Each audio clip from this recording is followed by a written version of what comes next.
Assalamualaikum warahmatullahi wabarakatuh. Kami dari kelompok 2 yang beranggotakan Bagas, Ibnu, Mayang, Okta, Yulia, dan Tafadona ingin memaparkan tentang 4 topik. Yang pertama, informasi vaksinasi COVID-19.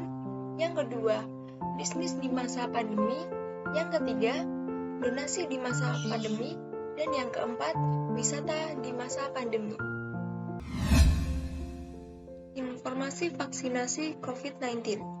Pemerintah Korea Selatan akhirnya memutuskan untuk melanjutkan program vaksinasi COVID-19 nasional untuk anak dan remaja usia 12-17 tahun yang sempat tertunda. Meskipun menyetujui vaksinasi untuk anak-anak berusia 12-17 tahun, pemerintah tidak mewajibkan semua anak untuk divaksin.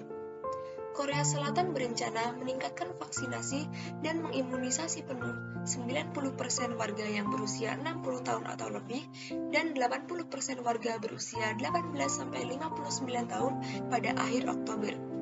Lebih dari 91% orang berusia 60 tahun ke atas di negara itu telah menerima sedikitnya 1 dosis vaksin. Sekitar 74,2% dari 52 juta penduduk Korea Selatan telah mendapat setidaknya 1 dosis vaksin hingga Minggu, dan lebih dari 45% telah divaksinasi penuh. Kondisi ekonomi seluruh negara di dunia yang terdampak pandemi ini pasti menurun, termasuk Korea Selatan, dan berikut informasi perkembangan ekonomi di Korea Selatan. Kondisi perekonomian Korea Selatan saat datangnya pandemi ada di fase terburuknya sejak krisis ekonomi yang mereka alami tahun 2008 silam. Ekonomi negeri ginseng ini menyusut hingga 1,4% pada periode bulan Januari sampai bulan Maret tahun 2020 kemarin. Walaupun begitu, hasil ini dianggap sedikit lebih baik dari prediksi awal yang sempat disampaikan lembaga riset Refinitiv. Sejak corona sukses menerobos masuk ke Korea Selatan, pengeluaran konsumen turun hingga 6,4% dari kuartal sebelumnya. Kemampuan ekspor negara juga turun sebesar 2%. Korea Selatan juga bisa dibilang jadi salah satu negara awal yang sukses disambangi oleh corona sejak awal tahun 2020. Jadi, wajar saja kalau negara ini merasakan dampak yang cukup panjang. Dan untuk perkembangan ekonomi di Korea Selatan terkini membaik. Bank of Korea atau BOK mengumumkan ekonomi Korea Selatan kembali tumbuh pada kuartal 3 tahun 2020. Ini berarti ekonomi negeri ginseng mulai pulih dari pandemi COVID-19 atau virus corona. Donasi di masa pandemi. Tahun ini, Give Asia meluncurkan survei State of Fundraising in Asia atau disingkat SOFIA yang pertama. Mereka mengatakan bahwa selama COVID, sebanyak 46% memberikan donasi secara terus-menerus. Ada 5 penyebab teratas kategori penyaluran donasi selama 2021, yaitu orang yang kurang mampu, kesehatan, bencana alam atau kemanusiaan, hewan yang membutuhkan, dan pendidikan. Serta menurut survei yang mereka terima, ada 3 penyebab kenapa penyumbang memberikan donasinya.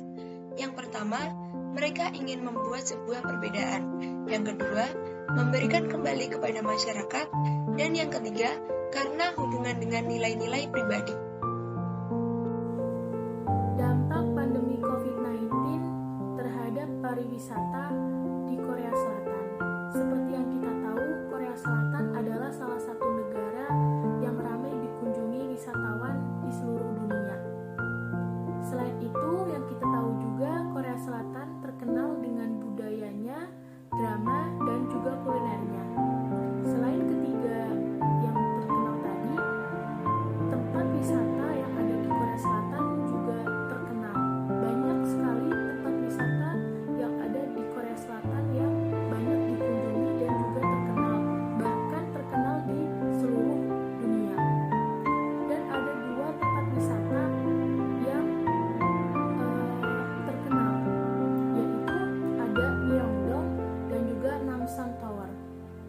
Myeongdong sendiri adalah kawasan wisata yang sangat ramai. Di situ banyak sekali orang berjualan kosmetik dan juga baju-baju. Kawasan Myeongdong ini buka dari sore hingga larut malam. Tapi setelah ada pandemi COVID-19 ini yang diumumkan pada awal Februari tahun 2020 lalu, menjadikan kawasan Myeongdong ini berbalik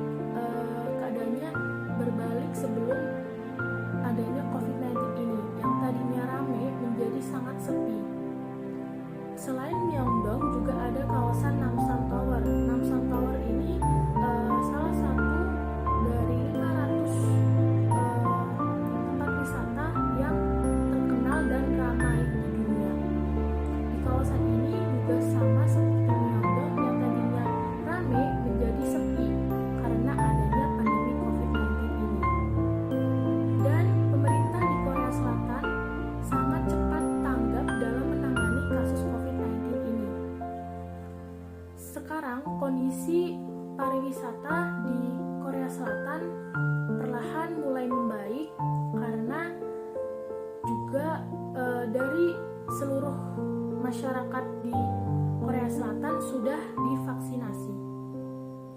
Jadi